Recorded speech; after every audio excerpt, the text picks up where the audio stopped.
Welcome, everyone. This is Patrick Niels, and you're listening to LOTRO Players News, where we take a look at the latest in LOTRO and hear LOTRO's players. And this week, I am joined by Krister Hello.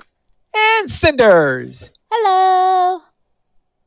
Hello. Are you all ready for a news-heavy week? Yeah. I am prepared. I've got a fresh cup of coffee. I will now imbibe it so that I may remain fresh through the entire recitation of every volume. All right. And I would presume that you have a cup of a size that only a Seattleite would. Oh, yeah. 64 ounce mega latte. Okay. Yes. All right. I need Listen, one of those cups. Listen to the release notes. We have update 41 on the wing. So you can imagine what the theme is for this release. But before we go into what's on the wing, first off, of course, this has the hardtack crafting event, which began on August 1st, where the second crafting event has arrived called the Hardtack of Thorns Hall. This community effort is open to everyone, but focuses primarily on the prospecting and cooking. This is a cooperative event that can be completed by crafters and non-crafters alike. The event takes place every hour with an access point in Thorns Gate outside of Thorns Hall. There is a broadcast in the Halloween 5 minutes before the event begins, and the event lasts for 20 minutes. Taking part in the event provides ribbons that can be bartered for rewards with the event vendor Harrassing fire feed outside of the event space. Once inside of Uchbad Garu, speak with Ogmund Bellowbreath to acquire the event quest. Once acquired, 3 NPCs are available. Prospectors can speak to Scald Centilode to pick up the prospector-only quest. Cooks can speak to Ingle Overstoke to pick up the cook-only quest, and everyone can speak to Velgerd Kilnwarden, Scald, or Ingle to pick up a supporting quest available to everyone, including non-crafters. Characters must have reached a novice before they can take part in the event. Of course, if you are running around in Thorns Hall, you probably have reached novice by then. You could just be a freeloader, though. You mean that you arrived in the world that's expecting you to be at least novice and forgetting to turn in the quest that actually gives it to you?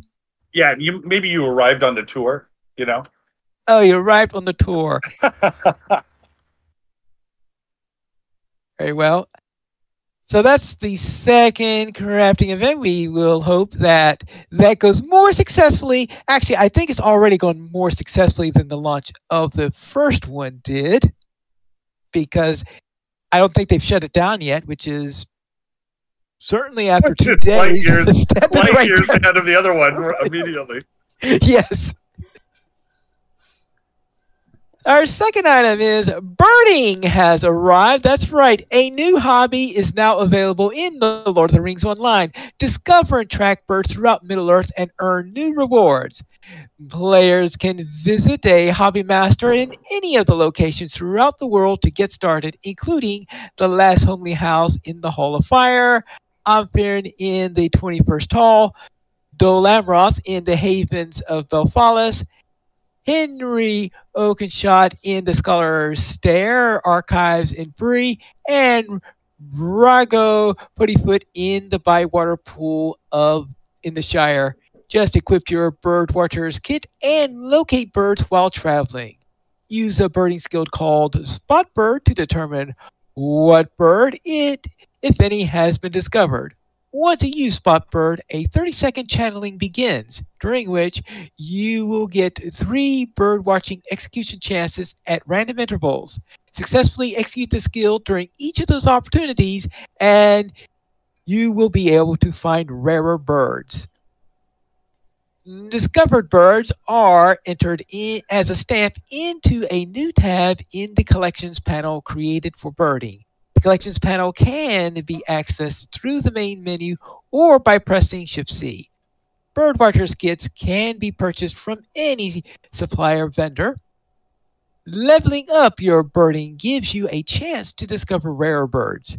When you train birding, you will get text showing you which regions birds can be found in, and birds can be found in any outdoor area in those regions. Currently, birding is possible in Forgel, Angmar, Erluine, Evendem, North Downs, Misty Mountains, the Shire, Breeland, Lonelands, Cardaland, Trochals, Swanfleet, Eregion, Enidwythe, and Dunland. In other words, anywhere in Eriador. After 20 birding attempts in a region, the area will grow cold and you'll need to travel to a different region to continue, or you could wait for the cooldown to end. Now, I don't recall ever having triggered the cooldown, so I guess maybe I stopped just before 20 attempts or something like that. So, Pine Leaf, you're going to have to go back in now and you're going to have to do it exactly 20 times to see if you can trigger that. Well, all right, I could, because I had thought that maybe I had done it more than 20 times, but maybe I had. Usually I had gone off after getting a certain number of points, or if I found all the common birds. Now I'm starting to find rare birds because my level is high enough that I'm able to do it. So we'll see how my behavior changes on that matter. But I have found quite a few, and actually I have the frame that I'm currently using is from birding. Oh, nice. Yeah, there are 5 birding ones in there. It's sort of a nest shape, and so the first one has 1 bird on it, then the next one has 2 birds, 3 birds, and 4 birds, and then finally there's a 5-bird one. If you manage to get, I think you have to get up to level 100 in order to get the last one. I'm only about 50, maybe 60 right now. Okay. Anyway, you can read more about the new hobby in the guide over at LOTRO.com. Sam says harassing birds is the next mission for Pine Leaf. I'm trying to think about how I think the Fellowship could have benefited greatly from having Pine Leaf, because Legolas's eyes are probably just rotten at spotting the birds. But if they were able to say, "Pine Leaf, what do your birding eyes see?" What are your birding eyes see? You would have spotted those Crebain by about 50, 60 minutes earlier, and you guys have been so easy to hide. Ah, well. What's the fanciest bird you have spotted so far, or the rarest? The rarest bird? Oh, you think I remember the names of every single bird that I spotted? I feel that I've known you long enough that, you probably do. Or at least most of them. At least the cool ones, the rare ones, I'm sure you know. If for no other usually, reason than he wrote them down somewhere. Well, no, because they're all in my deed log and in the collections panel. So I didn't bother writing down all the birds that I've collected. Oh, okay. Wait, wouldn't it be cool if they had a bird named Dragbwalk? Dragbwalk? I can't say it. Dragbwalk! Dragbwalk? Dragbwalk. Well, I noticed that some of the birds are using real world names, and then some of them do have Middle Earth type references in it. I didn't know if those are the actual names of bird species that happen to fit in with Middle Earth with their names, or if they renamed some existing birds to have them, or if they created like new subspecies. Like, for example, one was called the Lewin something, and I said, okay, I'm wondering, is there an actual bird by that name, or did they just decide to take an existing bird and put the word name Lewin in front of it so that would sound like something from Middle Earth? Yeah. Sandberg says all the parrots we can find in Umbar. I think it would be funny if you can only find a phoenix in Mordor coming out of the lava. Whoa. That would be It's cool. wearing the One Ring? Or it has a ring around its neck that looks like it. It's all like black and flames. Then it has like a gold ring around its neck. Right? That would be an interesting thing that maybe we will find something in there because at some point they are planning to expand it to include other regions. How long that'll take? Who knows? Probably depends on how successful this is. Partly on how successful it is and partly how much time the dev that decided to work on it the most. Because usually there's a dev championing such things before they happen. And it's possible that how much time that dev has to work on doing expansions is probably going to decide. And of course, how popular it is. That is another matter quite distinct. How long does it take before someone actually has every single one in there? And because as soon as you find all the birds in an area, you get a reward for that. Most of them, they are a birding outfit of colors or different colors depending on which area that they're in. Though for the Shire, I believe the Shire is the one that has an emote where you hold out your hand and a bird appears in your hand. Oh, that's I cool. need that emote. So apparently there was a discussion about snipe hunting. Snipe hunting? Yeah. Oh, yeah. Oh, that was during the field trip where because one of the birds you can find were, of course, are snipes, which are a type of water bird. But of course, there is this term called snipe hunting where has nothing to do about hunting snipes. It has to do with hunting imaginary things that I know on pranks. I've been sent on a snipe hunt before. Yeah. Okay. Big kids. Yeah. So you understand better than I do. Yes. But my mom had warned me, and so I told the other little kids, and so we pretended to be snipe hunting, and we just really went and had fun. And then came back and we're like, "Oh yeah, and by the way, we told on you for trying to get us lost in the woods." But yeah, okay. I was just wondering because Sam was mentioning that there had been a snipe hunt discussion. I was like, "Wait, what?" I missed more than I thought. Yeah, that was during the field trip where we were talking about that because I think they noticed that one of the birds that I found was a snipe. So yeah. So have either of you been snipe hunting before? No. Krister? No, I have an incredibly complicated relationship with birds. Years and years ago, at a job that I was at, somebody had told me that if you make the pistol gesture with your hand and you point it at crows, the crows understand that gesture and will scatter. And so I was walking out to my car for lunch, and there's a bunch of crows on this fence, and so I pointed my finger at a pistol, like a pistol at them, and they all scattered. So I was pretty impressed with that. I got it back from lunch. I go back to work, and then I come back at the end of my shift, and my car is covered in bird stuff. And then that weekend, I was up in Bellingham visiting my friends, and we were on the beach, and the seagull just came right up to me and did his business right on me. And I knew that was the crows. Man. Yeah, the crows were telling me, it doesn't matter where you go. We can reach you no matter where you go. And from that day forward, I always have treated crows and ravens with absolute respect. Hold on, let me get. Okay, the crows doing that is easy enough to understand, but then they went and talked to the seagulls. That's what I'm saying. That's when I understood the power. Wow, those gossiping crows. So maybe I would watch birds, but I wouldn't hunt them because I understand the consequences for me and all future generations of humanity. Fair enough. Fair enough. Yes. Let's then head into the next little update here, where there have been some changes to the lore master. I've heard. Actually, we'll go into those further a little later. They have also added a monster play questing and reward track. New quests have been added to support a new monster play reward track available in the LOTRO store.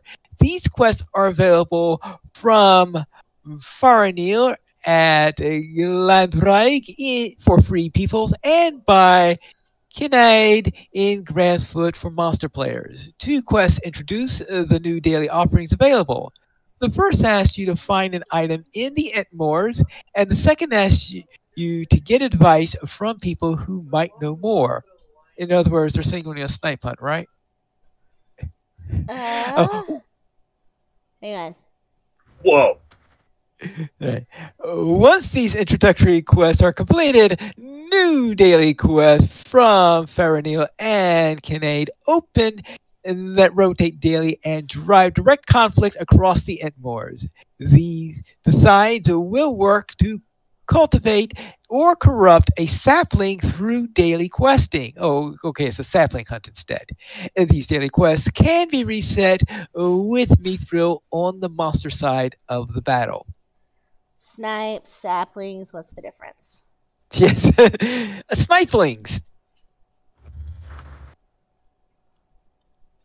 That might be our new enemy we face now. Sniplings, right? So Also, how would you spell it? SNIPELING or SPNIPLING? Well, if it's SNIPLING, that would be snipling. Okay, so it has to have the E in there. Yeah, it has the E, otherwise Okay. it'll be snipling. Or sniffling. Which must be a very, very small snip if it's Right. You need very, very fine-tuned scissors for that. That's why they'd be so devastating, because they'd travel in packs like piranha. Snip, snip, snip. And then it's like death by 1,000 paper cuts. Except it's As long instead of as slices. it's not as large as the numbers, as large as a flock of passenger pigeons used to be before they were hunted down. PvMP Glory Seeking. Glory Seeking is a new quest type available in the Entmoors where up to 4 players on each side can choose to become a Glory Seeker. This marks their location on the map, places visual effects over their heads, and increases their damage output by 20%. Glory Seekers are rewarded for defeating opponents and grow stronger with every few kills. Defeating a large number of opponents within 20 minutes time limit gives Glory Seekers a buff to damage, renown infamy, and earns glory for an additional 30 minutes. So you want to go glory hunting, then you could hit over there, become a Glory Seeker, and probably get killed because you have all these things saying, "Here he is!" Oh boy, that sounds like it adds a little spice to PvP there, so that's kind of cool. Yep. I was like, how is that any different than the normal experience on the monster side? I believe the term is getting zerged. Yeah. Except this way you're intentionally setting yourself up for it. Exactly. You are the glory seeker, and then you have 1,000 wargs hiding around you, waiting for the first people to come to steal your glory, and then they steal theirs. See, it's a never-ending cycle. All right. Now let's go into the release notes themselves. That was just a prep. All right, wait. I'm drinking my coffee now. Okay. All right, ready. First off, those special Yule presents that you've been getting over the last month, they have now been discontinued. So we're at least retired until for the rest of the season. I presume that they'll come back when the Yule Festival returns in December.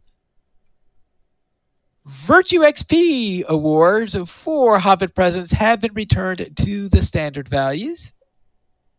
And Season 11 of the Legendary Item Reward Track will be launched on August 14th at 10 a.m. Eastern Time, or more likely when the servers come back after the usual Wednesday shutdown and revival. Now, the Lore Master. This is why he brought out the coffee, right? Dun dun dun. Yes, Lore Masters have received a significant update. Lore Master class trait specs have been reset due to changes in the trees. Here are some general notes in addition to the full details of the traits. First off, pet summoning skills retain their current cooldown timers, meaning that you can resummon pets at will in combat. However, in Yellow Line, pets do not support rapid pet cycling. In Red Line, pets have reduced impact on player output. And in Blue Line, pets play a key role with gameplay revolving around buffing your pets, then using your pets to deliver most of your output. The skill Return to Master is usable in combat with a 15-second cooldown. The skill's cooldown is reset when you summon a new pet. There is a new skill called Dismiss Pet that simply dismisses your active pet. This skill is on a 1-second cooldown, which means that you don't have to worry about right-clicking the portrait of your pet that's how I usually got rid of a pet. Yeah.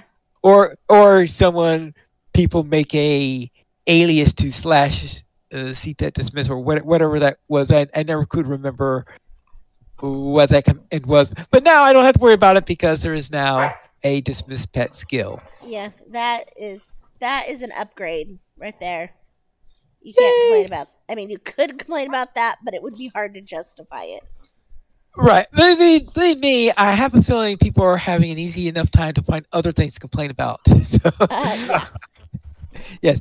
Pet skills across the board have changed to be driven by player skills. This means that you will have player skills that correspond to each manually activated pet skill. And the player skills manage and enforce the cooldowns of pet abilities. Resummoning a pet will still reset skill cooldowns on that pet, but your player skill cooldown will prevent you from reusing any skills before their cooldowns have elapsed.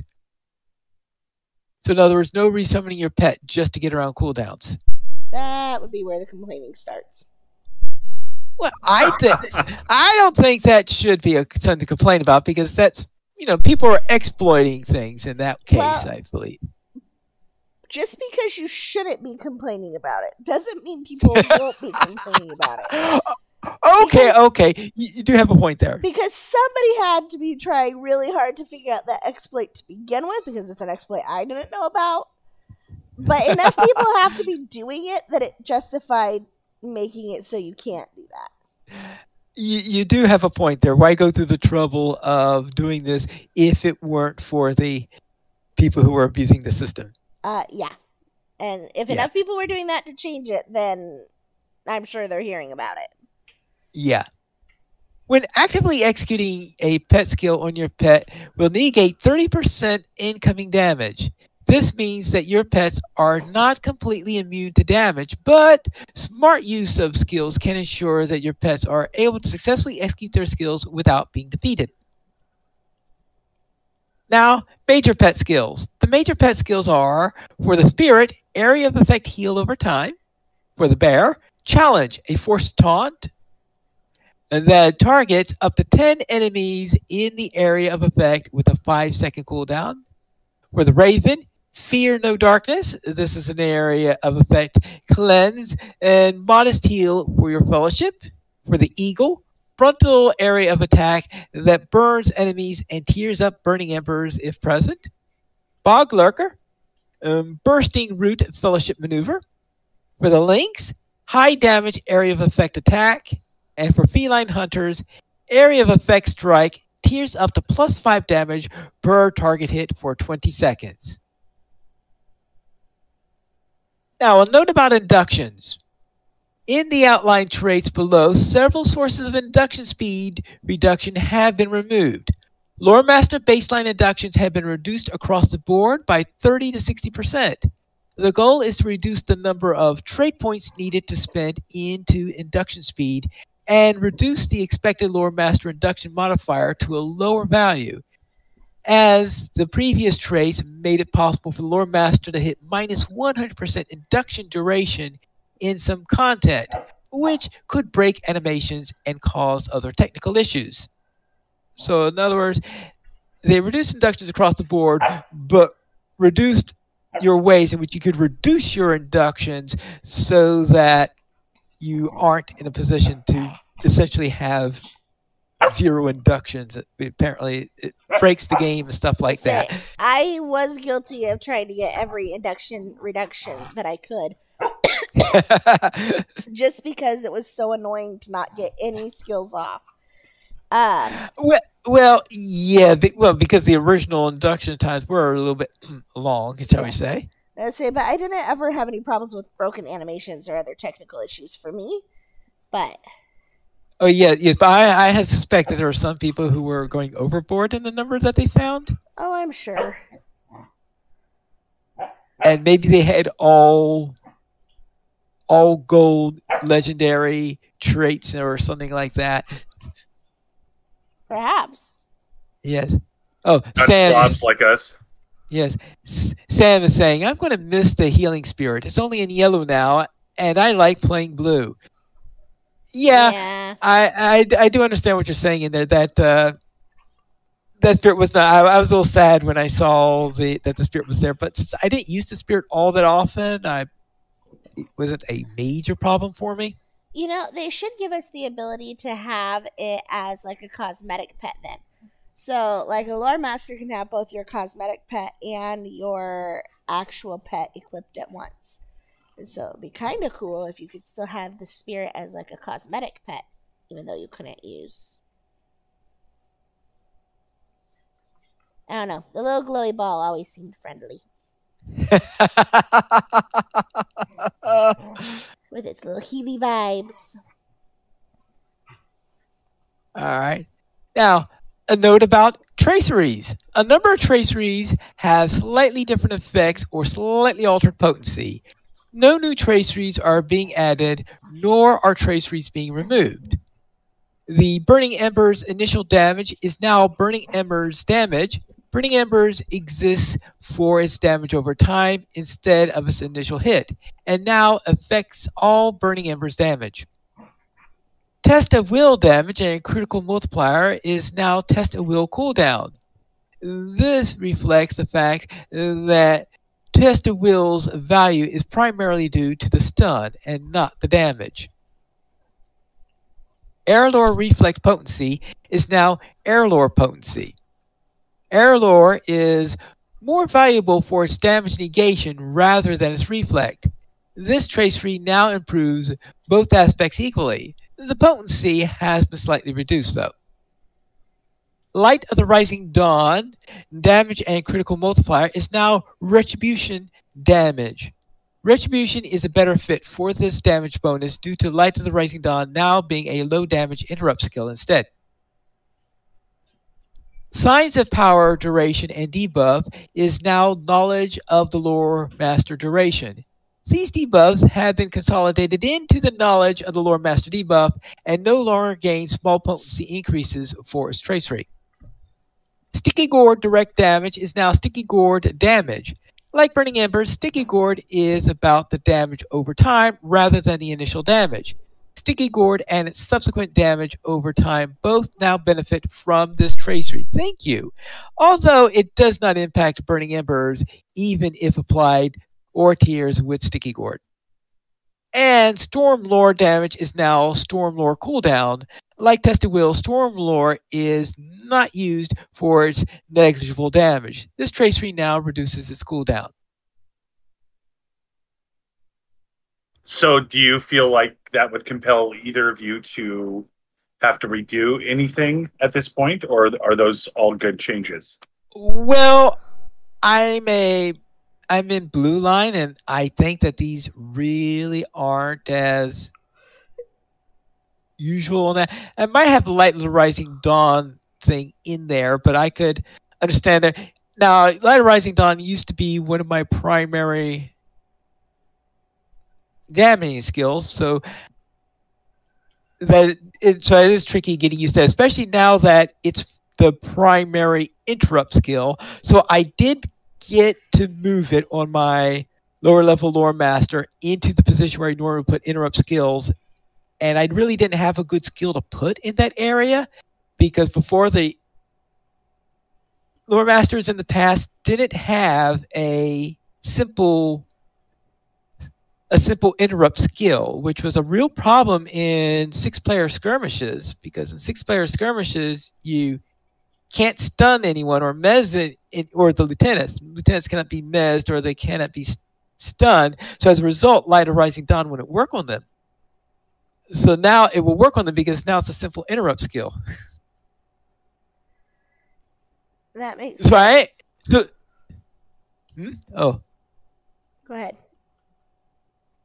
Okay. Oh, see, Sam is like, Sam says being able to heal wounds while moving is a good. Okay. Sam's talking about that thing. All right. Yeah, that is a good change.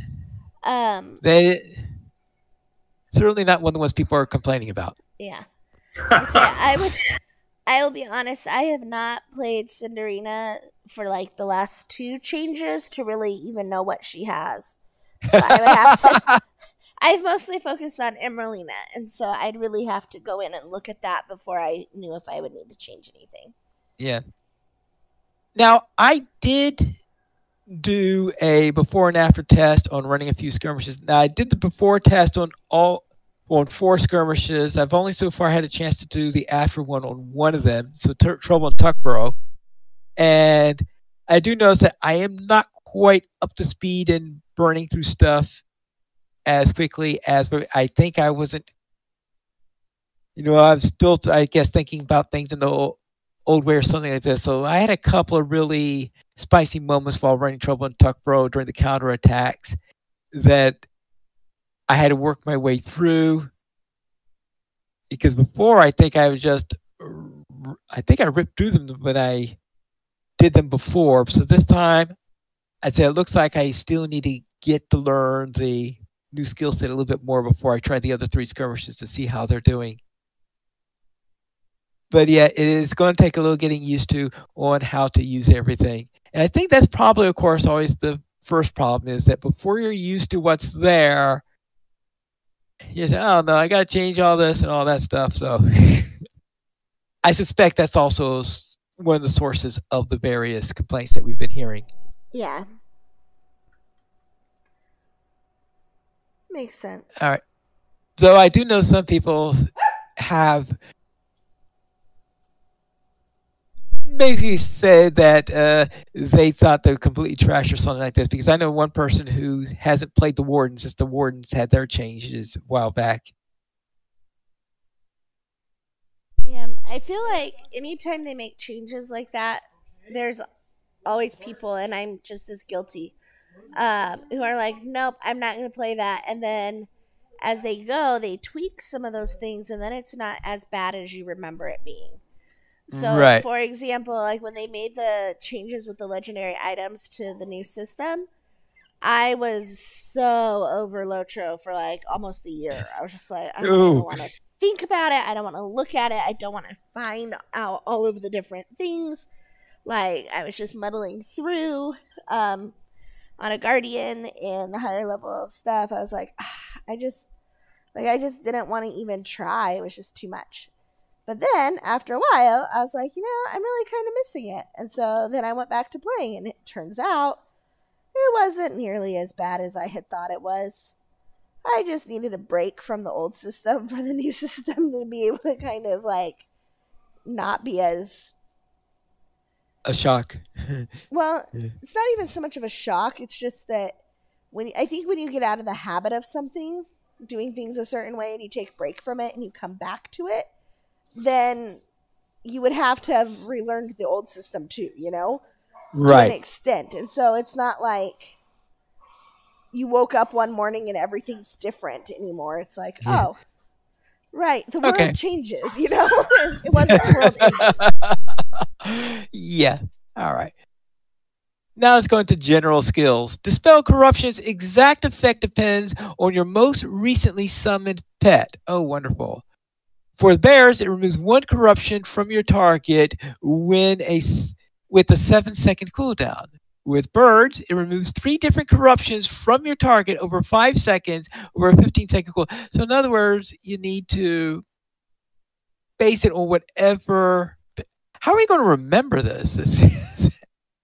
For Well, cats, I'm hoping you're saying there's an AOE one too, and that's the okay. one you want to go with at all times, I would think. Well, depends. For cats, removes 2 different corruptions from up to 5 targets with a small area effect for 20 seconds. I guess that's when you want to know Bam! the ones for the cats. For the Bog Guardian, removes 1 corruption from up to 5 targets in an area of effect on a 15-second cooldown. So therefore, if you have slowly building up corruptions on there, in other words, they only get 1 each or something like that, then maybe the Bog Guardian is better. But if it's multiple tiers coming up at the same time, then a longer cooldown, then maybe the cats work better. The Spirit removes 1 corruption from up to 5 targets at a moderate area effect and restores morale to for each corruption removed on a 20-second cooldown. Yeah, that sounds like something that the Spirit would do. For the Knowledge of Cures, the baseline version of Knowledge of Cures no longer has an induction and is usable while moving. Yes, that was something that Sam was talking about earlier. Yeah, we've got some more comments in the chat. So, Mary Rose was saying that, yeah, breaks are nice, and then Slayer deeds help you get back into new rotations. And then, trying to keep track of wardens. Gambits. Yeah. Yeah. And they changed them up. Yes. Well, that's always a tricky thing with wardens is remembering everything, and I have no trouble remembering the stuff that's been in there all along. Yeah, I just smash buttons on my warden. Yes. Yeah, I think that half the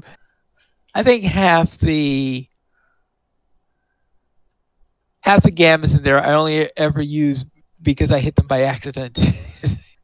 Right? Because I misclicked something, and so I wound up clicking the wrong gambit. So I think there's some that I've only ever done that way because I can't remember all of them. So there are reasons why, even though my warden is at level 150, I am not taking her rating ever. Yeah. They'll be like, do these gambits, and I'll be like, YOLO, smashity smash. Yeah, usually when I'm in a raid or something like this and doing the warden, I just do lots and lots of healing gambits in there because I figure, well, if I'm healing myself, then that's probably going to be getting some of the hate in there and getting. So I don't know what the specific tanking ones are, but I figure if I'm healing myself, I'm probably getting their attention from that, and I'm hoping to not getting the attention of the other person who might also be healing me at the same time. Yeah. I don't know. I think it's funny. Sorry, that was totally a little side jaunt there. Sorry about that. All right. Blinding Flash is no longer a baseline skill, but can be traded in the yellow line. It's, I think, about 3 or 4 deep into the yellow line. So you have to do some. But I should note, though, that let's see I can't remember the mez that affects multiple targets at the same time. That one is Bane something Bane. Bane Flare. Bane Flare. Yes, right. Bane Flare. Yes, Bane Flare is also a yellow line thing that's tradable, and that one is right at the top of the tree, so you can go into that right away. Just by spending the 2 points and going into yellow line a little bit there, you can get Bane Flare pretty easily. But the Blinding Flash, that requires you to go a little deeper into the tree. Of course, Blinding Flash is the one that has the longer has to longer hold them in Mez case in it. So therefore, right now my Lore Master did dip into yellow deep enough in order to get Bane Flare, but I don't think I'm going to be going into Blinding Flash. Light of the Rising Dawn becomes your core interrupt skill. It no longer has an induction and its cooldown is reduced to 15 seconds. Its damage has been reduced and its stun removed. Sticky Tar and Ancient Craft are now only available when specializing in the Ancient Master. And yeah, I was just before I think the changes, I was finally getting used to using Sticky Tar. Now it's like, okay, sorry, no longer there. It took me 3 years to learn how to use Sticky Tar. Now that's when they take it away. Yes. I got my certification. Yes. Burning Embers no longer tiers down in any circumstances. Its tier up is gained by dry kindling in the red tree. The Burning Embers slow burn effect now reduces enemy mitigations by 3%. This effect is also applied by other skills when they apply the Burning Embers damage over time effect. Cracked Earth has been split into 2 versions. A base version with higher damage but no root, and an alternate that can be traded in the yellow tree that reduces the damage but adds the root countdown. Cool. Yeah. And actually, the way I've been using Cracked Earth usually,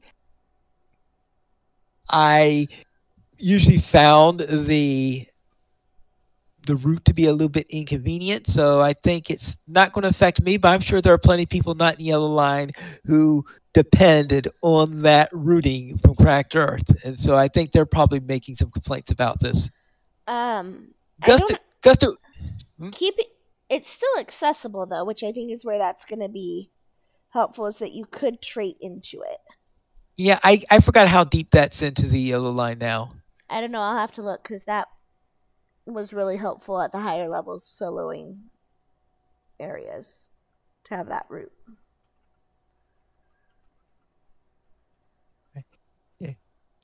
Gust of Wind no longer interacts with Pleasant Breeze. Gust of Wind gains potency when specialized in the Master of Nature's Fury and gains a new effect after using the skill Nature's Fury.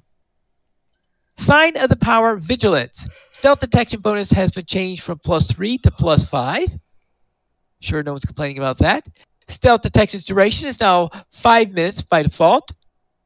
Signs of Power Vigilance now has a 90-second cooldown, but applies the stealth detection in a small area of effect around the Lore Master. Additionally, it pops enemies out of stealth at a moderate radius. Well, I'm sure that the creeps are going to complain about that one. Yes. And yeah, my warg is unhappy. Yeah. You'll just have to be faster at peeing on everybody. And it now applies the motivated buff to yourself and nearby allies, granting a +10% max morale. Oh, so it's sort of like a motivating speech type thing now. And Signs of Power command has been removed. Knowledge of the Lore Master now debuffs enemies regardless of whether you are in combat. This debuff has gained the effects formerly applied via Sign of Power command and sees all ends. When used out of combat, it will additionally pop the monster examination panel. Okay. So it does what See All Ends used to do, because See All Ends would pop the monster examination panel when you were out of combat, but it wasn't something that you could use in combat as a debuff. So right. So that is helpful to have combined those two so you don't have as many to deal with. Yeah. Light of Hope has had its cooldown increased to 15 seconds and now costs 5% of your max morale. The potency of this heal has been increased by 50%. Isn't that the one that's like heal everybody around you? You know, I can't remember the details of what it did. I think that's the one that lets you share your It either let you share. One of them let you share power, and one of them let you share morale. And that costs you morale. Yeah, I think Light of Hope was the one that you were where you Yeah. shared your morale. Yeah, and that costs Yeah, and you which one do you morale. think people would prefer that you share? Well, usually when I've been playing a lore master, it was power where they've been asking for. Yeah. I mean, Your own personal battery. Take a lore master. yeah, yeah, there's a reason why they call lore masters batteries. Yes.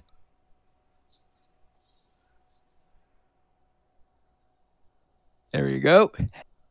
And Staff Strike now deals frost damage by default. Its damage from consuming a flank has been increased substantially. Wisdom of the Council has had its cooldown reduced to 3 minutes. The damage negation reflect procs on all types of incoming damage, and the buff duration has been reduced to 10 seconds. The damage negation and reflect is no longer enabled in PvP. Inner Flame is now blue line only. Inner Flame now transfers 50% of threat to your pet with each pulse, and it no longer applies any form of damage buff to the lore master or their pet. I could see that getting complaints too. Well, Not the but Inner transfer Flame of the is threat, but the not having a damage buff to either the pet or the lore well, master. considering that I tended to only use Inner Flame for its healing effect, and in fact, I didn't even realize it had a damage buff until I read these notes. So obviously, I'm not too worried about that problem. I think 90% of the time I used it out of combat, in which case a damage buff was sort of moot. Yeah. Wizard's Frost, Wizard's Fire, and Wizard's Spark is available to all lore masters in their first few levels. Wizard's Frost apply. In fact, I think I might have even got that way at level 1 or something. Wizard's Frost applies Gripped by Cold, which slows enemies by 30% for 4 seconds. Wizard's Frost Flank Heal potency has been doubled. Wizard's Fire applies a short damage over time burn. When consuming a flank, Wizard's Fire restores some power. Its flank consumed no longer grants a damage over time buff. And Wizard Spark deals immediate damage and has a 5-second cooldown.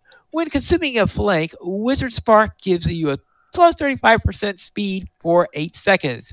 When specialized in Master of Nature's Fury, Lightning Strike is also able to proc this flank effect.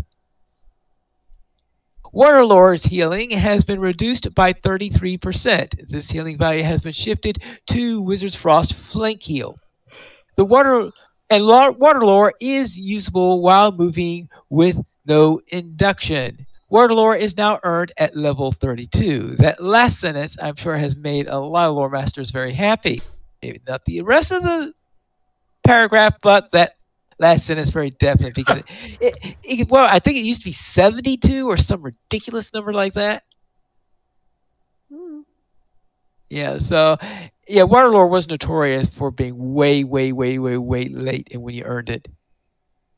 And Call to the Valar now resets a few key abilities depending on your chosen specialization.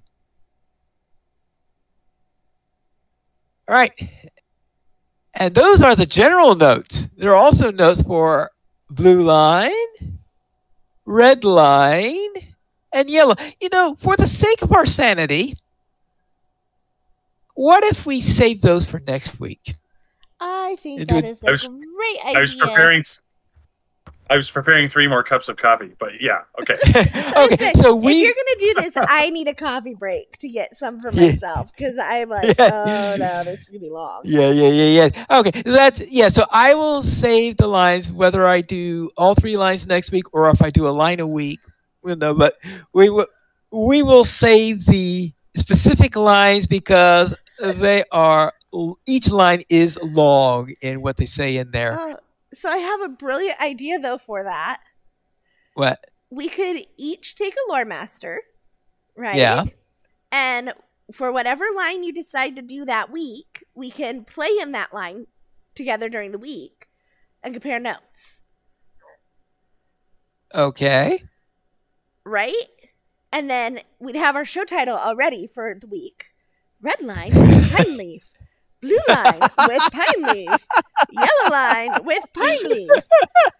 Like, you could have a whole series going, and then when they made changes to other classes, we could just approach them the same way. Yeah, Add a little novelty to all of our lives. Yes. Yes, rather than making the one episode novel of the whole thing. Yep. All right, we could see if we could arrange something for that. Now the problem is I can't use the same lore master for all 3 lines because I'm not. Well, actually, it's probably not that expensive. How expensive is it to get a 3rd line on a character? I don't know. All my characters have them. Oh, all your characters have 3 lines. I think all of them have 3 lines. At least all the ones I normally play. Okay. But you can always just what is it, like 10 mithril to reset it? Yeah. I'll have to go and I'll check to see how much it costs in order to get one, because if it's we'll see which one is more optimal. Yeah, see, I just have like the 3 tabs on the He side. Sam says 100 mithril coins. Is that 100 mithril coins? Oh no! Wait, is that the reset, or is that getting a 3rd line? And while Sam answers that question, we'll go to the other classes. For the Runekeepers, Scribe a New Ending no longer suggests that it applies to your fellowship when used. This is a targeted skill. The renewed defense effect that follows powerful debuffs like Murder Crows, Oathbreaker's Shame, and the breaking of Thangorodrim now lasts 90 seconds, up from 45 seconds. Oh, nice. Actually, I think the renewed defense is that something that keeps you from using those powerful ones again? Oh, well, then that's not cool. Yeah, I was wondering, Krister, since he uses Oathbreaker's Shame, have you ever noticed? I guess not. I guess that's another thing we need to test. Say, Krister's probably like, I do 0 DPS too. Like, how would I know if it was making a difference? Yeah, well, my trouble is that usually when I'm using Murder Crows on something, when I am questing, the target's dead by the time Murder Crows is done. Yeah, Sam says it's 100 mithril coins for the 3rd line. Okay, good. Oh, that's no problem then. Then, after benefiting from a 2 arms buff, players will now experience 25 seconds of exhaustion. This prevents you from benefiting from any other 2 arms effect until it expires. I don't like the idea of 25 seconds of exhaustion. Yeah. Well, I don't know. It could be that the exhaustion is just that you can't get it again. It just feels like it's bad with a label like that. Yeah, okay. The Captain's Standard of War cooldown has been increased from 60 seconds to 90 seconds. Standards of Honor and Victory retain their existing cooldowns of 60 seconds, though all 3 skills still share a cooldown. I'm gonna just boo that for you right there, Krister. Boo! That's interesting. I just wonder what the reason was behind that. I don't know. Somebody said, I hate captains, and I want to do something mean but trivial. It could be related to the renewed defenses thing that they did for the other ones. Okay, now the Oathbreakers is down, we will drop a standard.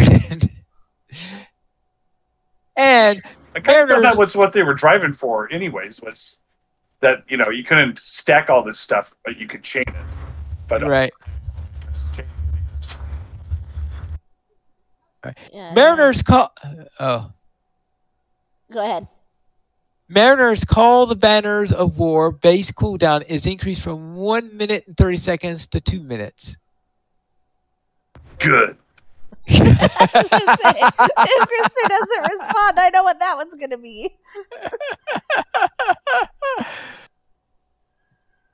Uh, Ooh, I'm For really the excited for this next one. Okay, go. For the LOTRO store, the ability to unlock a fourth profession slot is now available in the LOTRO store. Yay! I have been All waiting right. for this since I heard about it because that means that M will be able to make all of her stuff. She'll be able to make her shield spikes, her jewelry, her armor. It'll be great. All right. Okay, I'm very happy about that. Okay, good. As for combat and monsters, rectangle and cone AoE effects in game will now detect targets over significantly greater height difference than before. This should allow area of effects to operate more effectively when slopes, ramps, and stairs are involved. Though I did notice that it has absolutely no effect on the javelin on the javelin of deadly force skill of the warden.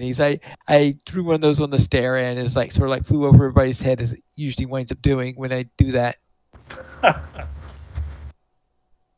Crafting and hobbies.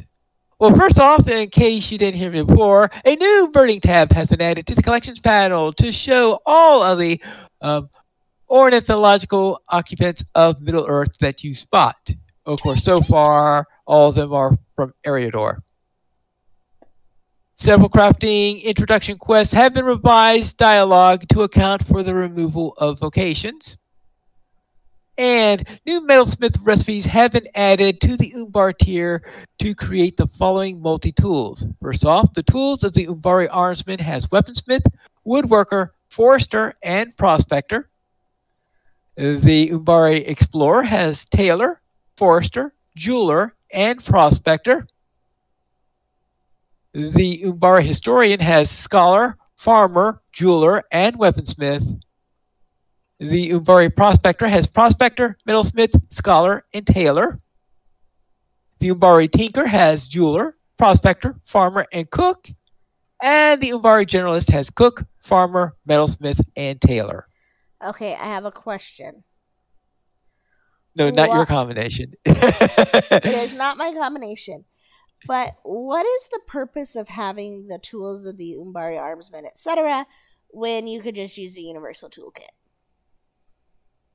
I believe that the bonuses on the Umbari items are higher, slightly higher than those of the Universal Toolkits. Oh, I didn't know it made a difference. I might have to invest in some tools then. Well, if you're a metalsmith, you could make them. I know, that's what I'm thinking. I'm gonna have to invest in some. We have to go get my ores and all that stuff. At the very least, you can look at the recipes and see what they say, because I think they should tell you what the bonuses are, and you can compare them to what was in it. But I did do a comparison yesterday. It does look like that they're a little higher than the Universal Toolkits. Of course, the Universal Toolkits have one major advantage, that is they could cover any 4 that you may have. That's why I love them. Yep. Quest, deeds, and adventure areas. The objectives on the map of the Aaron Laskelin quest, the Torquemel Brood, are now easier to see. Always good to be able to see the objectives more easily. Agreed. The letter that bestows the quest, outfitting yourself and others, will now show the correct text for Bjornings. What was it showing? Yeah, is it a bunch of grunts and bees buzzing, or? I don't know. The Mordor deeds Tales of Gorothod have been revised to identify which quests players are required to complete in order to complete the deed. Well, I guess that's good. Sam says, when Mordor and Angmar opened on Thursday, quickly went to them and reserve 60 names on both. Yes, it sends Winda and me that have maxed out the character slots. Yep. That is too funny. Oh boy. She has not saved all of the names of all of her characters on all of the different servers, though. I think she's only really saved Sanswinda on all servers, except the new ones. So if somebody else wants to be Sanswinda, this is your chance. Save Sanswinda on all servers. What a great cause. I'll Yes. donate. Okay, I can understand maybe him doing this on Mordor because I figure that he's more likely to have other Swedes there, and I think half his names I think are in Swedish. So I suspect it might have been a little redundant to do on Angmar, but yes, I can understand. Probably on Mordor it would be a little more necessary, seeing that that's the European server. Yeah. All right, so where was I on here? Resolved an issue with the Gunabad quest searching for gold, which players would receive 2 gold nuggets and only get credit for 1. That's how they get you. That's a The ripoff. Sounds like Yeah. taxes to me. Yes. The banners in the Dol Amroth quest, the banners of Umbar are now easier to click on. Always Excellent. nice. The objective, complete citizens of the Cape of Umbari in the deeds of the Cape of Umbar meta deed have been corrected to read complete quests of the Cape of Umbar. The completion requirements have not changed though. That phrasing makes more sense. Yes. Players will no longer be attacked by invisible corsairs while playing the Shield Isles quest Theft Beyond Measure. Thank you. Oh well, I appreciate there goes all the fun. Yes. What's The killing storm- me? No idea. Yeah. The Storm Raven in the mailbox in Echad Nyklak, Dunland, will no longer cause players to go into combat.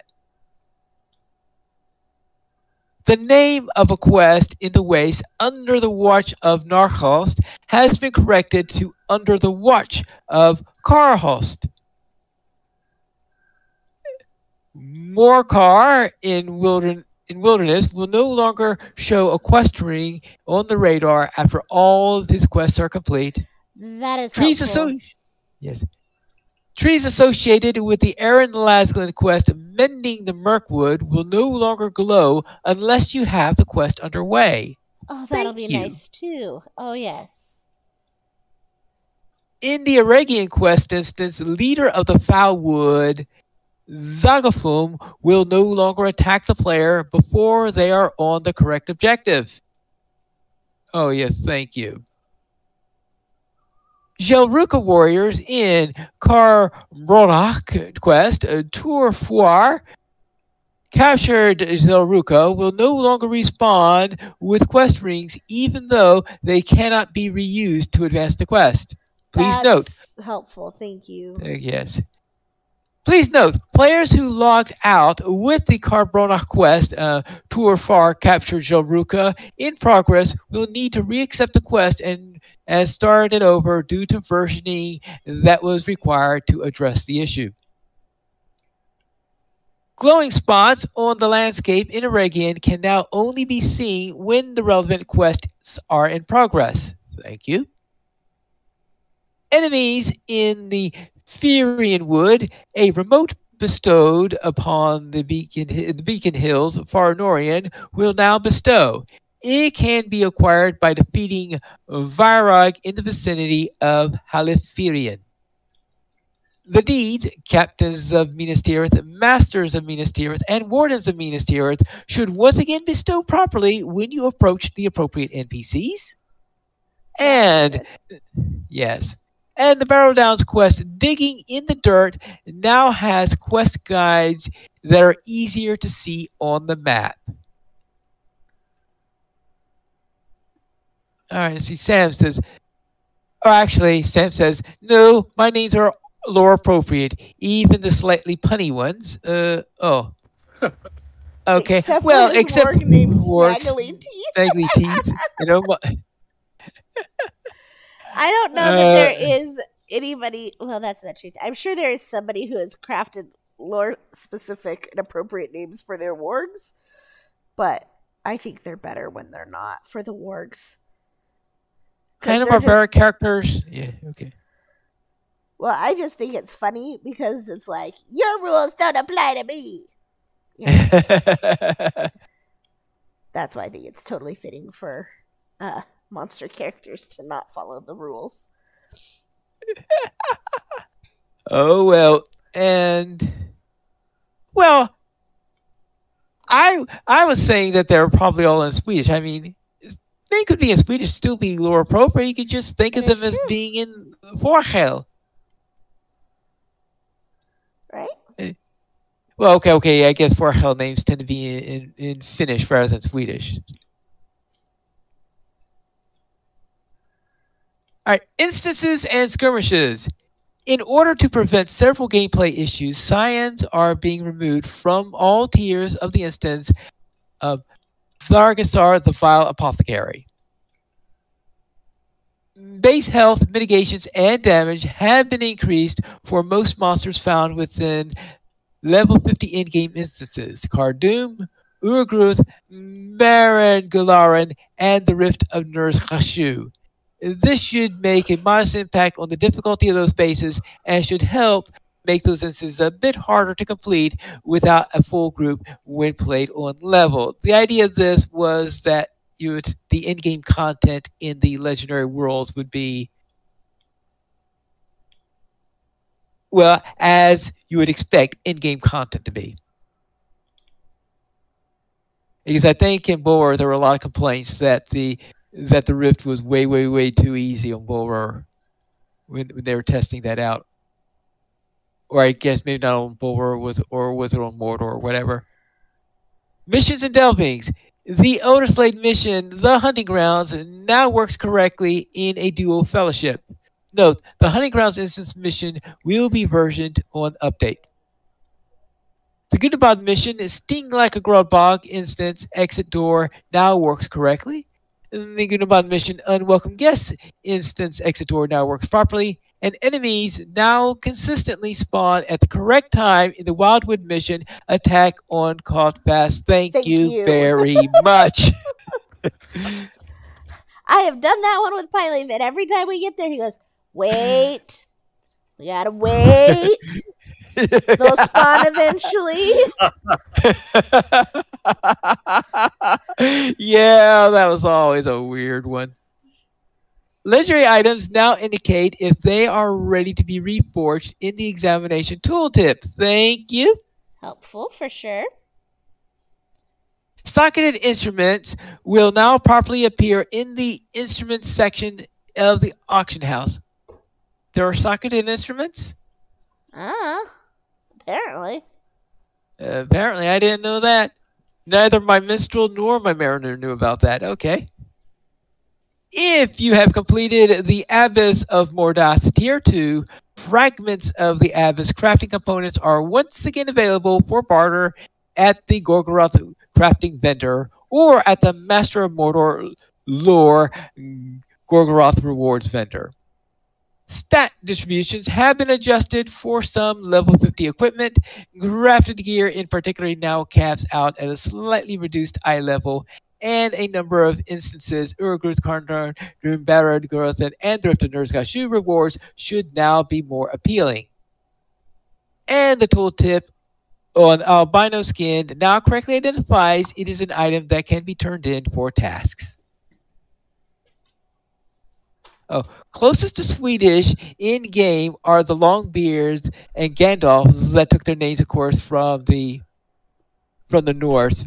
And of course, that would be from and I think that was from an Icelandic text where those names were taken.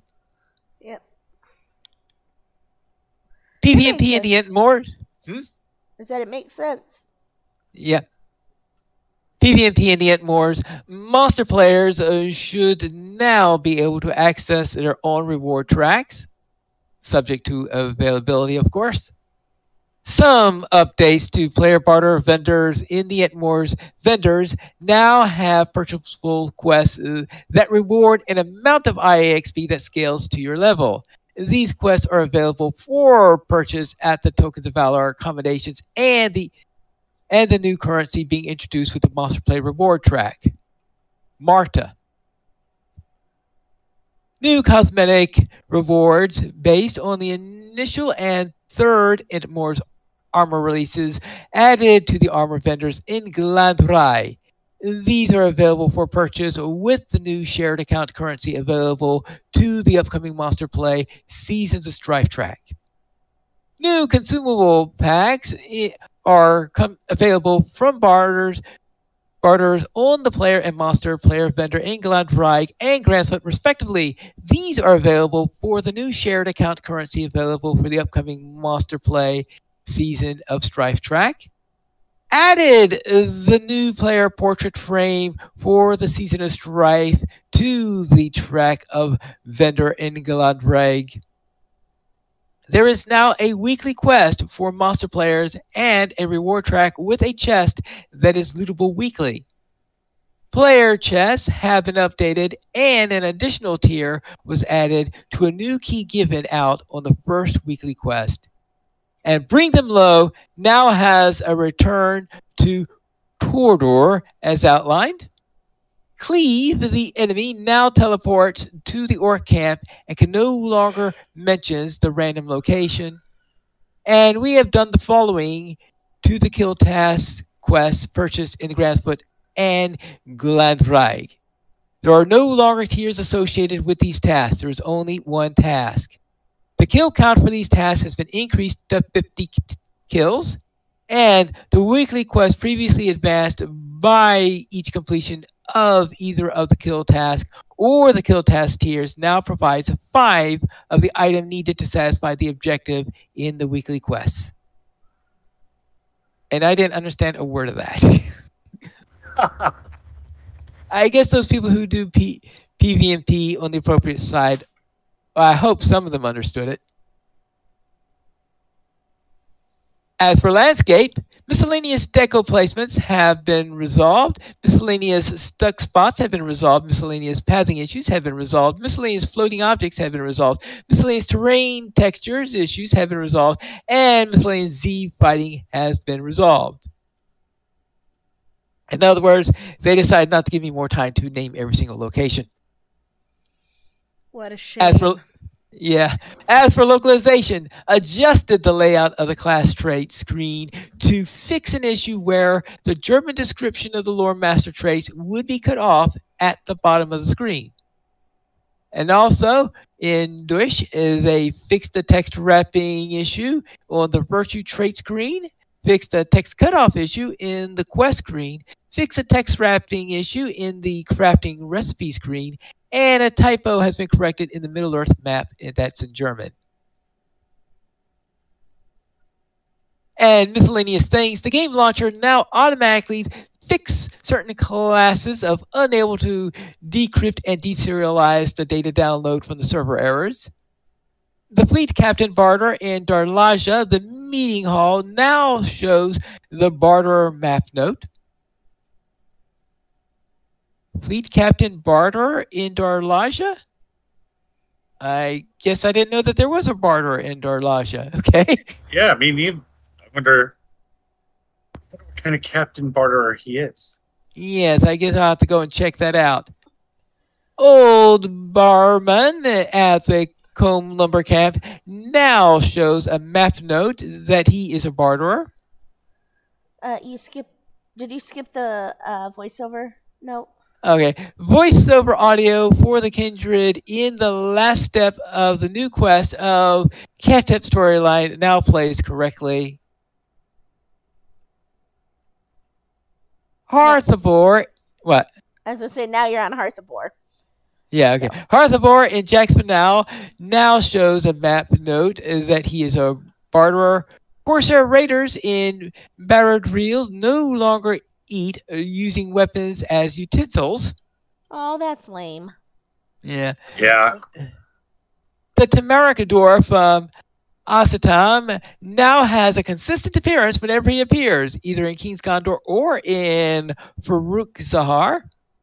And the prospector representing the Iron Garrison at Kharav Fahim in the Red Horn Lows has had their names corrected to Herseer. And there are some known issues.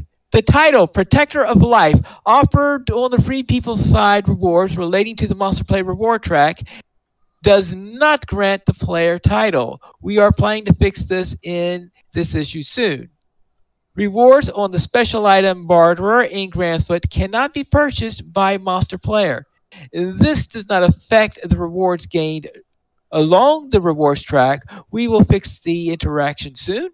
And an adjustment to the early game mitigations meant to address the content at the level 50 band inadvertently touched progressions on higher tiers for some mitigations. We are looking into how to address this change.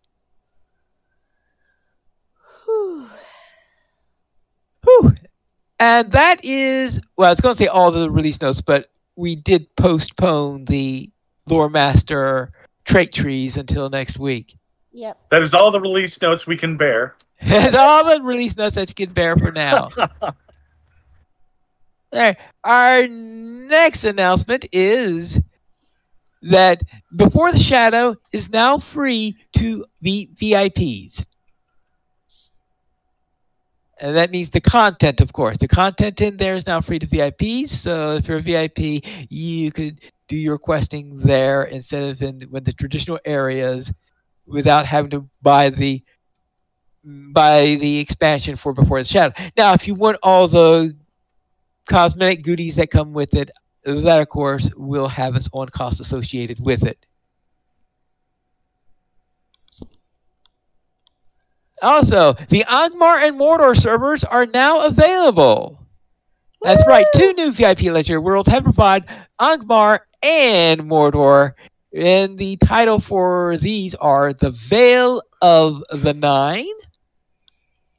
And that is because once you reach level 10, there is a possibility of raids appearing within the world. And these raids are, I think they can pop up when you kill a foe or something. At least that seems to be what always happened to Cordovan. Cordovan was playing on Angmar yesterday, and he was being squashed by this raid continuously. So he was trying to learn how to play a lore master, and I was just saying he is still learning how to play the lore master. Then again, even experienced lore master people are now learning how to play that class due to the changes. But anyway, so he isn't quite used to the class in there, and so he keeps on getting squashed whenever one of those raids appears right in front of him. So yes, you have a chance with that. So if you are on that server, it is not a given that you will reach level 20 and get all of the titles. So that's something to keep in mind on there. Apparently, those raids that pop up can be rather tough. And if I remember correctly, the ring raids, the Nazgul can appear if you're level cap. Then they could appear at some points in there, and that gets a global world announcement whenever that happens. So, how do the nameless raids and Nazgul appear? The Veil of the Nine challenge is only sometimes available on Angmar or Mordor, and its duration will be determined by the game masters at Standing Stone Games. Whenever it's inconvenient for Cordovan, apparently, is the times they usually choose. When active, both lesser raids and the Nine may appear nearby while you are engaged in battle. The appearance of one of the Nazgul is broadcast to the world chat, and players can coordinate their attacks and arrive to the fight. They will not remain indefinitely, and players will need to bring considerable forces to bear in order to defeat them before they return to the shadows. In order to claim the reward for defeating one of the Nine, you must receive the mark of the Nazgul in battle with them, be within 5 levels of the current server cap, and be logged in within a few minutes of the Nazgul's defeat. Should one of the Nazgul find itself facing so many heroes that the land itself threatens to crumble beneath their fury, it may choose to banish some of those present, who will find themselves lost in shadows and emerging elsewhere. In other words, if the area becomes so crowded that it's starting to create lag, the Nazgul will then teleport some of the players away to equalize it. You know, it'd be really cool Yeah. if that effect was that he had a sinister cake on him and he just spread it across to all these players and everyone had just disappeared. Oh, well.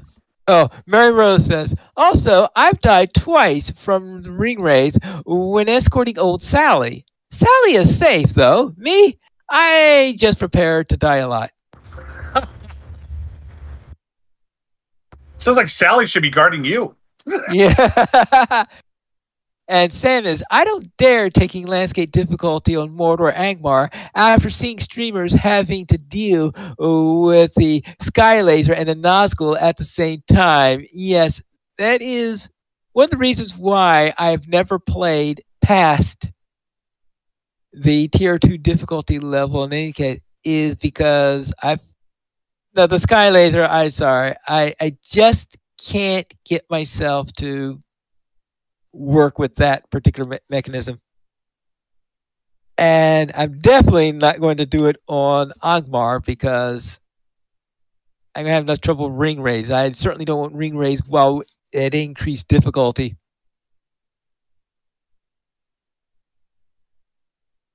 So what do I get for defeating raids? Defeating nameless raids can earn you tattered shadows, while defeating one of the 9 will grant you a title accomplishment as well as earning a Morgul coin. These shadows and coins are traded at the harried scholar Amelia, who resides in Isildine and is engaged in researching ways to battle Sauron's deadliest servants. She can offer tools to aid you in battle against the raids, so as well as several cosmetic items, shadowed pets, and title frames. Additional tiers of reputation and barter rewards will appear on Amelia as the cap level of the server's advances. This reputation is advanced via reputation items that she offers in return for shadows or coins. So what's this about lesser rings of power? The lesser rings of power are fickle, found when and where they choose, with each one only remaining in the handful of days before disappearing once again. Once found, these rings may be passed between the free folk as you see fit, but they will nevertheless eventually be lost and and then must be found again. So yes. So could you call a person that has that ring and loses it? Could you call them single serving Sauron?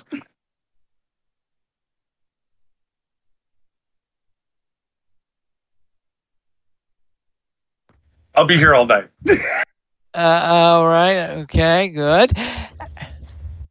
Hello, the hardtack crafting event, as I said earlier, is now live, which means that you can head over to Thorns Hall in order to participate, assuming nothing drastic goes wrong between now and when you hear this broadcast. Finally, the next Casual Stroll episode is going to be on Wednesday, August 7th, where Scenario is going to be heading into Mordor. Yes, that is right. Scenario will be making a casual stroll to Mordor this week.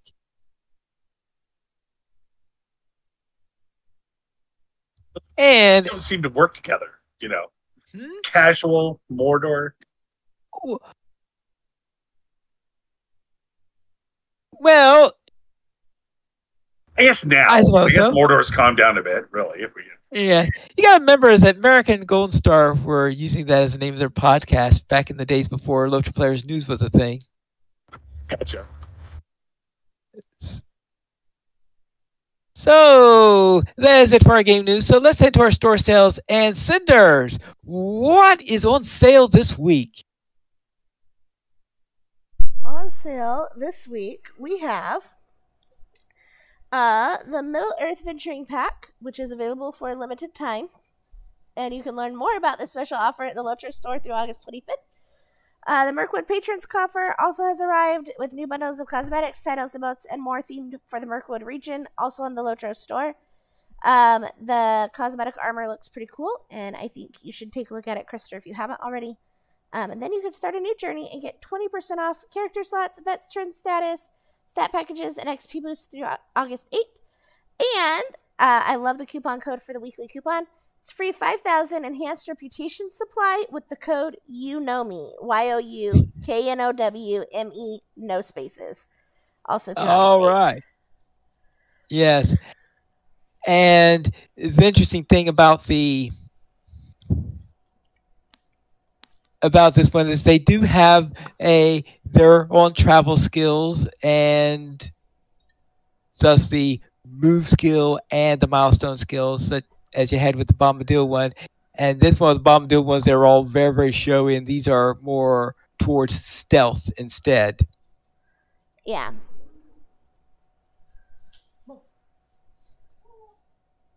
And that is it for our store sales this week. Mm-hmm. Unless you want me to go in gory detail about the contents of the pack. I think we can skip that, and the person who gets the pack and would like to tell us all about it, they can send us a note or an email or a comment, and we will read it live on show next time. How's that? All right. Very well then. It looks like you have a reminiscing question, Centers. I do. It's not so much a reminiscing question as it is just a burning question that has been on my mind. So as pretty much everybody knows, it is Olympic season. And so with the Summer Games in full swing, I have been watching them while sitting on the couch, doing very non-Olympic stuff. But I was thinking, what if LOTRO had their very own Olympics? What would some of those events be? So, I started kind of a list. And I'm going to throw these out there, and you guys can be like, yeah or no. Okay? And then you guys can add in. How's that sound? All right. So, one of the things that caught my attention was the sport called equestrian eventing. And it's made up of jumping, cross-country ride, and doing dressage. And I was like, oh, that would be awesome to do on a war steed. And then we know that they have Bull Roarers Challenge already, where you run across the top of the fence drunk in the Spring Festival. So I think that could definitely be one. You know how you can get that pie or the mailbag if you do all of the the deliveries in the Shire? Right. Do a race walk with pie or the mail, where you hold it in front of you and you have to walk to wherever you're going. Homnanigans definitely kind of falls into that category of like tennis and stuff. Yep. Being able to spar with the other players. I think would work there. As instead of like boxing or fencing. You could do birding, as in like, I was thinking more like skeet shooting, but they're birds. Because shooting is totally an event. There's both archery and actual like shooting at targets. So I was thinking, oh, you could go out and you could have a competition to see who could kill the most crabine in a certain number or whatever. So, yeah. Those were the ones that I've come up with so far for Olympic events. What else do you think? Well, there is actually a kinship that, I don't know if they still do, but at one time they were holding an Olympic style thing. It's been a while since I've been keeping track of them, so I can't remember what the exact events were. I do know that they had a poetry contest in it because that was the one event I ever participated in. And I know that there was an event that was in Erdluin in that cavern where you have all those cave claws, and you're supposed to find the first. I think it's the first gear that's in that place, and also this. Is it a hammer or something like that? Anyway, you're supposed to find a tool in that same cave, also, I believe. So there's quite a lot you do in there, and I believe that the participants were supposed to go on top of this ledge. They were supposed to do a jump, and judges judged how well they did the jump. I never did quite completely understand that one, so I'm pretty sure my description of this is way off. But that was something that that I remember them having, and I'm sure they had several equestrian events in there. I cannot see them doing that without having those equestrian events. Back then, I know it was controversial on exactly whether you did them with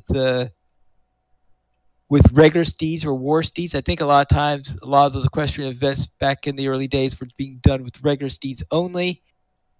I think at a later time, some kinships added war steeding as a separate class, so they had a war steed class and a regular class. And probably, I think they also had to have certain things they had to do concerning the buffs you had, because when they added journeyman riding traits, it became a real headache trying to track to make sure that anyone who had the journeyman riding trait was using smell the roses or something like that to make sure that they didn't have an unfair advantage or something like that. So all sorts of weird things like that. But yeah, I can't remember all the other events that they had there. Do you remember any of this, Krister? No. Oh, gotta say, Harnkegger games. Thank you. Oh, Harnkegger's games died out around the end of the pandemic, I think. Okay, so the Harnkegger games that's right. They were called the Harnkegger games. Thank you, Sam, for reminding me of the proper name. Huh, I had never heard of them. Oh, that's a bummer that they died out. That would have been fun. And Sam is thinking, I figured out a way to avoid the raids for as long as possible. Slap on a tortoise stone at level 9 and keep it on for as long as possible.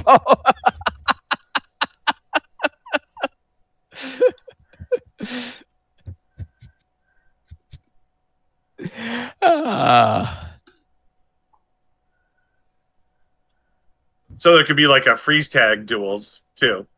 Oh, of course. Yeah, freeze tag. Oh, that's right, because that's something that's in game. Yeah, that's like 3v3, or you could replace any of the team sport events that are like rugby, handball, etc. Oh, you could have like an even you have to swim to one side from one side to the other. Oh, and you can use the jump swim, so whoever can jump swim faster. Yep. Oh, I like this. Okay. Yes. Maybe you can jump your war steed off of a cliff and see whose war steed is injured the longest, and that war steed wins. Or you can jump off a cliff and see how long your broken leg lasts. That could happen too. Here's this from the Harnkegger games from 2013. They had day 1, including opening of the Harnkegger games, and they had the Harnkegger race, which is a horse race. Then they talked about the race course and all that stuff in there. They had a fishing contest.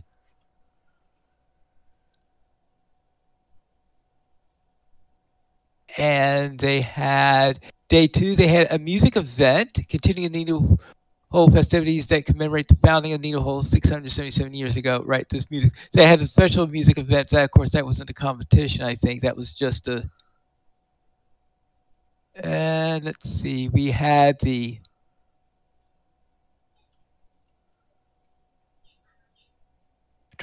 Oh no, I guess there were rules for the best song competition they had. Oh, there was a best song competition in there. All right. And sparring tournament. So yes, they did have a sparring tournament there. The Harnkager, the Harnkager will end with the traditional ceremony of the Harnkager. Grand winner of the Harnkager will be announced. Okay. Apparently, that year it was a very, very short one because there seemed to be. Oh, Saloon Swim. Okay. What about a chicken sprint? A Everybody chicken has to turn sprint. into a chicken and they have to reach a certain destination. Oh, that would be a good one too. Oh, that could be like Cannonball Run. Chicken Ball. I guess Chicken Ball is also Hobnanigans if you get technical. All right. And competitors will swim a fair race on foot, no buffs of any kind, no steeds or anything like that. Stewards will monitor the race in order to make sure that no one does anything untoward while they're at it. Anyway, so that was 2013's Harnkager Games, but I think they added more events as years went along. That would make sense. Okay, but now back to your proposed Olympic Games, right? Well, I was just wondering, like, just throwing out all of the different ideas of what you could do for events if you were to have, if LOTRO had Right. Olympics. Right, and if you had them, probably then, yes. Equestrian events, obvious, yes, of course. Doing a bull rush challenge type thing, which is, Yeah. that works. Race walking with pies, yeah, I guess that could work. Okay. Have you Hobnanigans, of actually course. ever watched race walking? Because that is one of the funniest things I've ever seen in my life. I think I saw a couple of events in that you have to be careful with it because if you break form, it looks like you're running and you get DQ'd or at least penalized. Yeah. So you get 3 red cards and you get a 2-minute timeout. And then the 4th one is a disqualification. Yeah, Red okay. So if card- you do it wrong, you look like you're running. But I believe if you do it right, you look like a dork. Okay. That's Yeah. part of what makes it so fun to watch, though. That's true. I just try to come up with the content that 3 red cards Okay, so is. they give you yellow cards if it looks like you're maybe starting to break your form just a little bit. So Okay. there are Okay. very specific things. I learned about this because I was watching it at like 4 in the morning. Right. And nothing else going on in my house at that point. So you have to have at least 1 foot on the ground at all times. Right. And you have to like lock your knee before you take the next step. So like almost all of the movement is in your hips. And so Yep.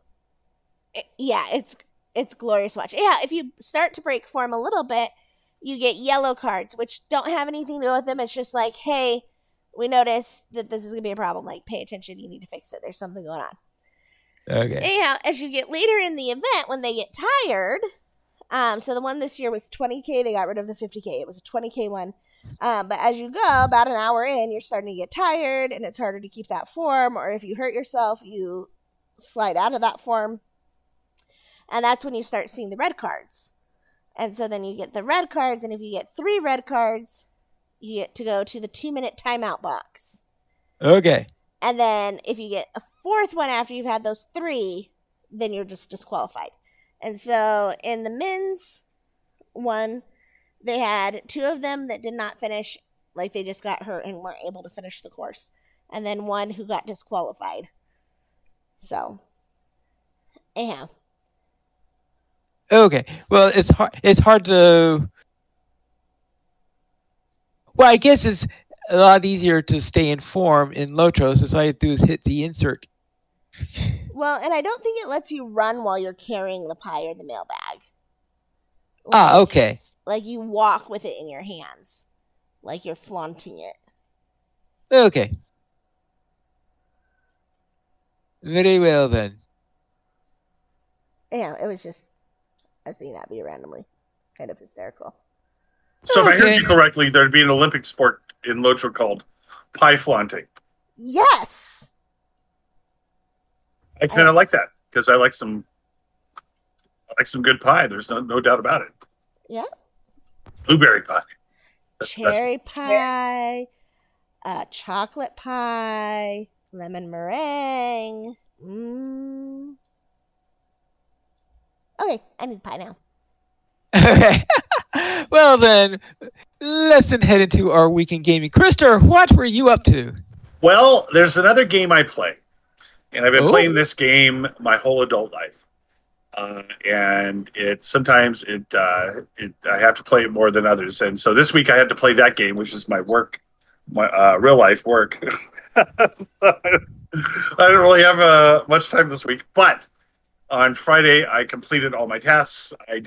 Got all the major uh, issues resolved, and so now this next week is set up to be a nice, relaxing week. So I'm looking forward to that. Um, okay. so other than that, I did update No Man's Sky because I heard about an update to their graphics engine, and I checked it out, and the update was awesome. And then I look forward to having some more things to say about gaming next week. Cinders, what were Okay. you up to? Nice. Excellent. So I played Dinkum and Dinkum and more Dinkum. And it was lots of fun. So, Sans got an airport on her island and she invited me to go to the island reef. And so adventure number 1, set off what can only be described as industrialization in year 2 on her island in order to fund more trips and buy all the cool stuff. And so like it was pretty fun. We got some cool stuff. We figured out how it worked. I got some more of the critters and things that I needed. And then I went back to my own island and did my own thing for a while. She was doing her own thing for a while. And then we invited Pineleaf to go with us the second time. And he had a near-death experience. And my character passed out repeatedly because you get acid rain on the island reef if you're up too late. And so, yeah, so we got all sorts of stuff from that, including shocking Pineleaf when Sans and I jumped out of the airship and then proceeded to raise the entire island where we'd landed to the ground, so that we could dig for treasure. Anyhow, it was quite fun. And then we realized that it was like 4:30 Pacific time and like 30 minutes from the start of the show, and we were like, we gotta be done. So that was the 2 big adventures. But I also am now down to only having to bring 4 more people to my island. And then I've got almost all of the critters, bugs, and fish. So my collecting is going nicely. And I have not gone full industrialization. But I have started a slow industrialization process in order to be able to finance all the cool stuff on my island. And Krister, you should really come back and play with us sometime because it's really Well, see, it always makes me feel self-conscious because by the time I'm banging rocks together to barely figure out how to make a spark to make fire, Sans is building an industrial super mega corporation that's strip mining the moons around us, and so it's just this like I always feel like I just can't compete with your guys' brilliance. But that's why I like playing with you guys, because I like taking advantage of it. It is helpful, especially because Sans will just give me stuff. I'll be like, I don't have that yet. Because I restarted my island. For those of you who remember, like 2 weeks ago, my pleep got killed. And I was like, forget this! And I just started over with whole new island. Anyhow, so I'm like in winter of year 1. So this is only like the 3rd season that I've been through, and Sans is like already into year 2, and so she's like, here, have a chainsaw, here, have a jackhammer, look, here's a jet ski for you when you visit me. I'm like, cool, I like this. It's nice. But that is my week. This next week things are gonna be a little wild and woolly because we're gearing up for the start of school. So we'll see what I end up getting done. Pineleaf, how was your week? All right. My warden went about Eriador looking for birds. Yay! And yes, and I learned or relearned how to play the lore master at least at level 75 because I haven't had a chance to play my lore master yet on my 150 lore master since the update on there. But I've been learning on my level 75 one, and reran there learning that okay, I do need to learn a couple things in order to get this thing to work most effectively. And then in Minecraft, I conquered a second trial chamber because I think last week I reported that I had conquered a trial chamber, so this time I conquered another one. So it looks like I've figured out how to stand up and battle against those trial chambers without them killing me instantly. Does it Good. involve having a boat and wearing a pumpkin head? No, Aww.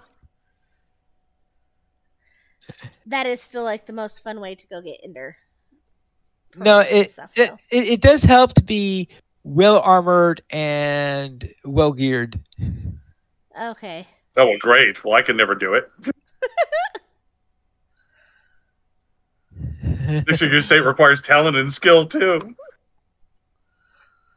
I'm pretty sure Yes. that's when we let Pineleaf and Sans like get their act together, and then we just come along for the goodies that are looted behind. Oh, that's a good idea. We just stand 50 feet behind them, and then we loot all the corpses they forgot about as they're advancing. Oh yeah, Yes. but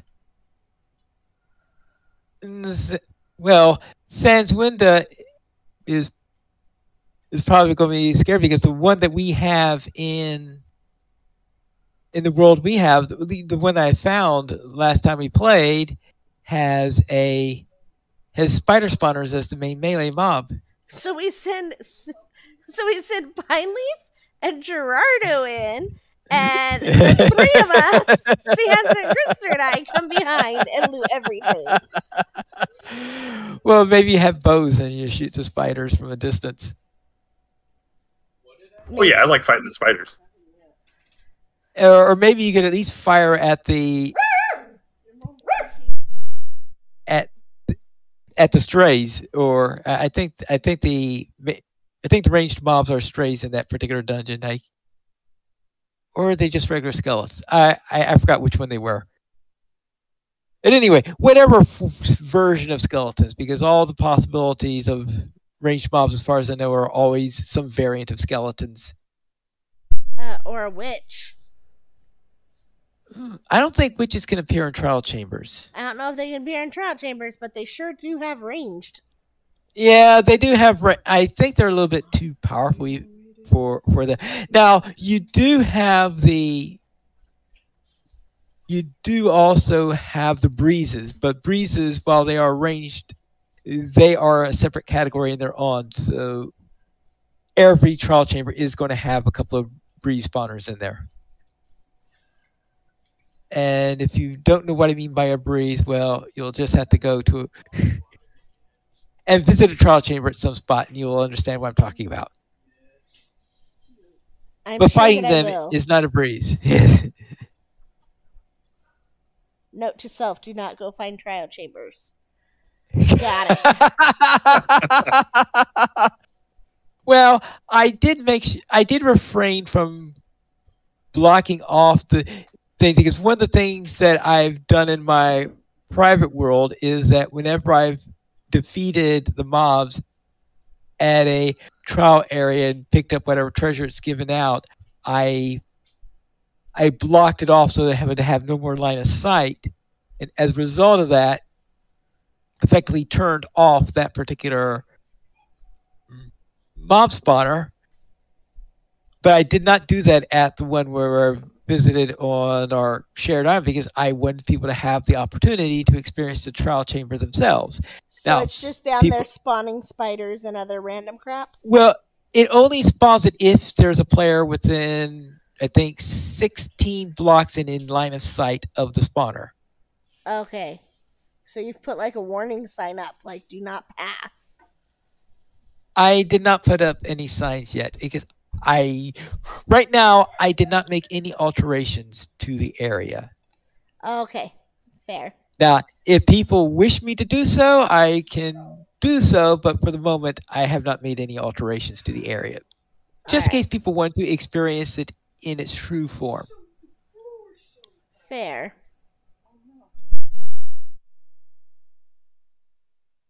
Yeah.